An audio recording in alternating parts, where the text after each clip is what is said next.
Estamos ya en contacto con el diputado nacional de Juntos por el Cambio, Gerardo Milman, uno de los autores del proyecto de moción de censura contra Mansur. Hola, buenos días, ¿cómo está?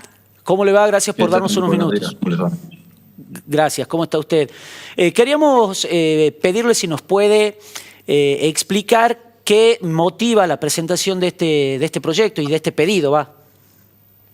Bueno, la moción de censura es una reforma constitucional del año 1994, donde el presidente Menem y el expresidente Alfonsín ambos pujaron por introducir distintas cuestiones en la nueva Constitución Nacional. Sí. Mientras el presidente Menem, preocupado por obtener su nueva reelección, incorporó artículos que hacían de la Argentina un sistema más hiperpresidencialista que el que teníamos, por ejemplo, la incorporación de los decretos de necesidad y urgencia que hasta entonces no figuraban en la Constitución Nacional. El presidente Alfonsín intentó que la Argentina fuera un sistema semiparlamentario e incorpora la figura del ministro coordinador o el jefe de gabinete de ministros, que es el representante del gobierno ante la Cámara de Diputados de la Nación. Hay motivos propios del señor Mansur, como es por su no haber cumplido con el artículo 101 de la Constitución Nacional. No ha venido nunca a la Cámara de Diputados desde que asumió, cuando es su obligación constitucional, que permitirían que los diputados podamos reunir el mínimo que requiere este artículo, que es la mitad más uno de la Cámara, a diferencia del juicio político, que requiere 2/3 de los diputados y de los senadores. Solo alcanza con 129 diputados para votar la moción de censura. Lo que implica, en mi proyecto, acompañado por otros diputados nacionales Juntos por el Cambio, lo que planteamos es que el señor Mansur es el administrador del Estado por propiedad, y así lo informa la Constitución Nacional, y es el representante de este gobierno de Alberto Fernández y de Cristina Fernández ante la Cámara de Diputados. Y nosotros, esta opción que tenemos no ha sido utilizada nunca desde la reforma de 1994. Creemos que es muy propicia ante un gobierno que no encuentra una manera de gobernar, ante un gobierno que no resuelve y no tiene un plan para frenar la inflación, un gobierno que está ausente, un presidente que no sabemos dónde está, que no decide, que cuando habla de temas que no tienen que ver con la realidad de los argentinos, y el representante de ese gobierno ante la Cámara de Diputados, insisto, según la Constitución Nacional, es el jefe de gabinete de ministros, y la Constitución nos da esta potestad. ¿Y qué implicaría, perdón, en lo formal esa moción de censura para Mansur, digamos? Una remoción del jefe de gabinete de ministros y la necesidad de que el presidente de la Nación designe un nuevo jefe de gabinete. Digamos, es una salida, entiendo yo, para un gobierno que ha perdido mucho poder político, que necesita encontrar un punto de equilibrio y ponerse a tomar las medidas que la Argentina necesita y que la interna del Frente de Todos está inviabilizando, y que todos sabemos cuáles son las medidas, y un gobierno que no se anima a tomarlas.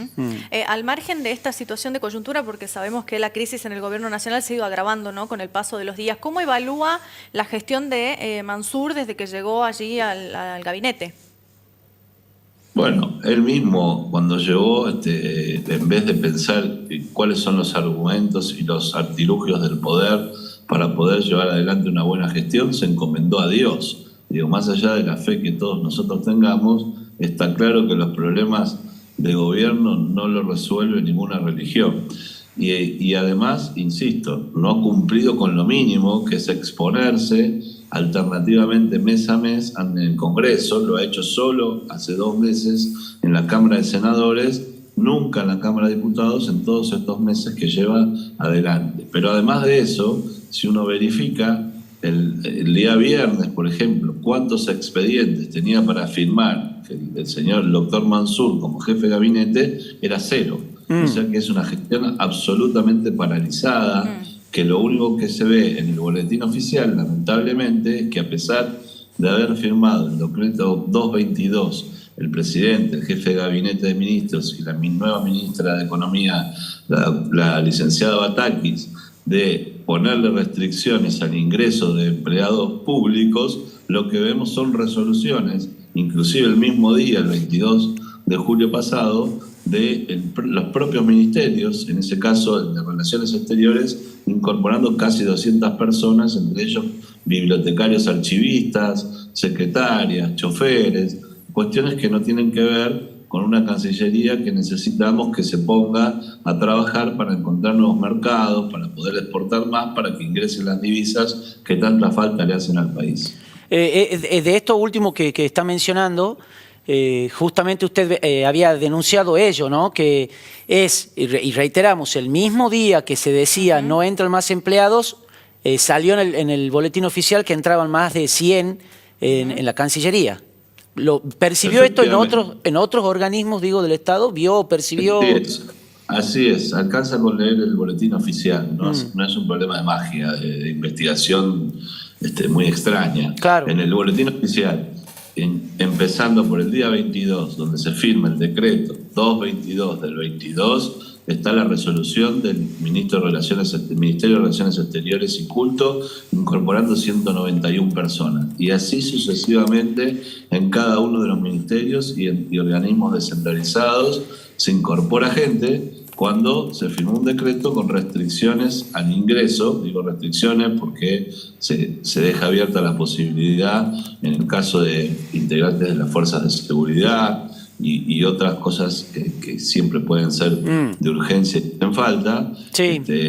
En el resto de la planta administrativa del Estado se genera la negativa a incorporar nuevos empleados. Sin embargo, eso no se ha cumplido. Las resoluciones de los ministerios son absolutamente ilegales porque una norma, como un decreto, está por encima de esas resoluciones. Volviendo al pedido, a la moción de censura contra el jefe de gabinete, desde algunos sectores del oficialismo endilgan a la oposición, a usted en este caso, que apuntan contra el jefe de gabinete ante la imposibilidad, digamos, de pedir la remoción del presidente. ¿Es así? Bueno, hay otros diputados que han presentado proyectos de juicio político contra el presidente de la Nación, pero la verdad es que está en la Constitución Nacional. Digamos, yo lo único que estoy haciendo es apegarme a la institucionalidad. Los constituyentes resolvieron que esta opción figure y es una opción parecida más a los regímenes parlamentarios. Fíjese usted que, por ejemplo, en Italia, el primer ministro Draghi no consiguió mayoría en el Parlamento, se fue, habrá elecciones para elegirlo, en este caso lo elige el presidente, a diferencia de esos parlamentos, y nada ha pasado. Lo mismo ha ocurrido con el primer ministro Boris Johnson en Gran Bretaña, digamos, en un escándalo similar al que tuvo el presidente Alberto Fernández de fiestas clandestinas durante la cuarentena.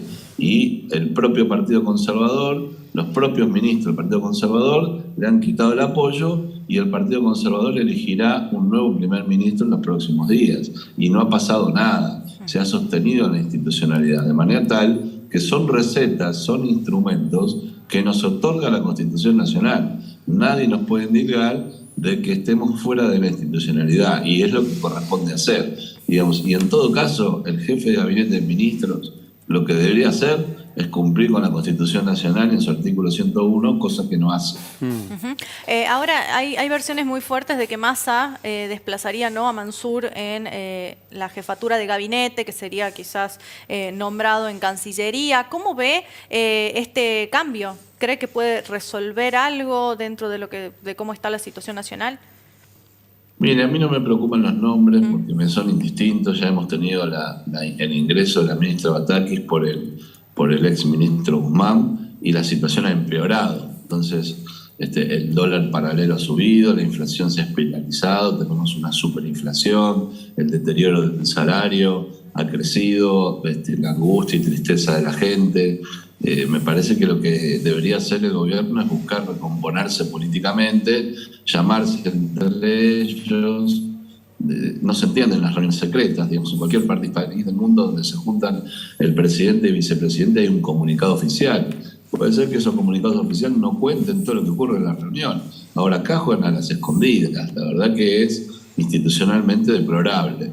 Y eso genera desconfianza, digamos, el juego de las escondidas, porque nadie sabe dónde reside el poder en la Argentina y, en definitiva, si está en condiciones de reconstituirse y tomar las decisiones adecuadas. Por eso, los cambios de nombre sin cambios de políticas no resultan nada. Acá lo que hace falta es que el presidente de la Nación, que es por quien ha sido votado por el 48% de los argentinos, junto a la vicepresidenta de la Nación, en una fórmula indisoluble, porque han ido en la misma boleta, se pongan de acuerdo y ejerzan el poder y administren el gobierno en una dirección adecuada. Si eso no existe, podemos jugar al gambito de dama y cambiar todos los ministros que querramos, que no va a pasar nada. Junto con el diputado López Murphy, lo cambio de tema, han aportado información a la justicia que les ha llegado a ustedes respecto de la situación de este avión iraní venezolano. ¿Sabe cómo está este tema en particular y qué es lo que han podido, a qué datos han podido acceder a ustedes?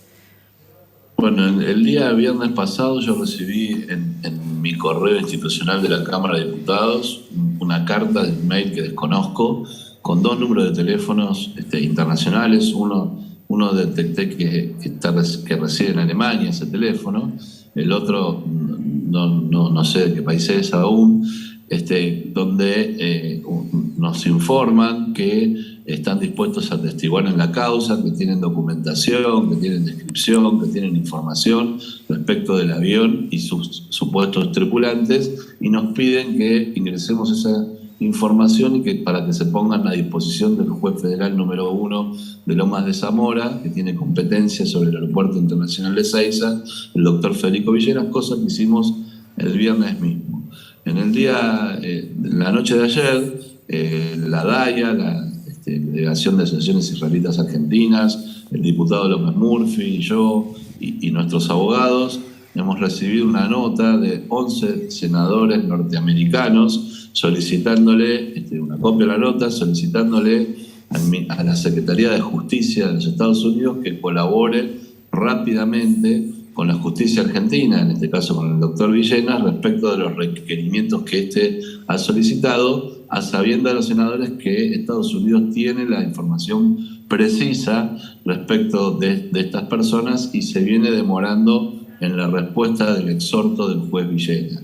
Y eso lo hacen enmarcados en que el gobierno de la administración Biden estaría negociando un nuevo acuerdo nuclear con la República Islámica de Irán y que por eso no quieren generar ruido a esa discusión comercial que tienen los Estados Unidos ante una nueva mirada con la República Islámica de Irán y vienen demorando una información clave para la Argentina.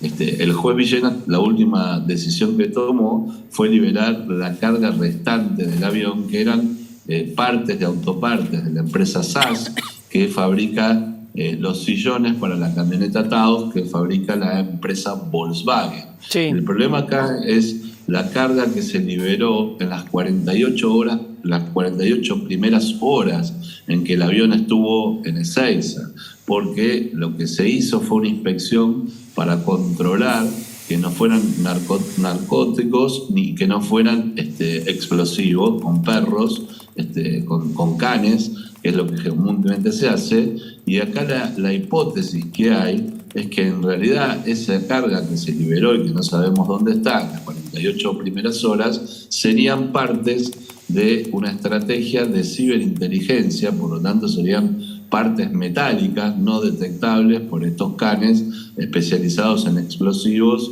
y en narcóticos. Y esa carga pudo haber sido liberada en esas 48 primeras horas donde no había ninguna determinación, ni denuncia, ni absolutamente nada, hasta que nosotros el día viernes siguiente a que el avión llegara, hicimos un pedido de información en la Cámara de Diputados que tomó estado público y ahí la Policía Federal interdictó el avión y Migraciones le quitó los pasaportes a la supuesta tripulación. Claro. Bueno.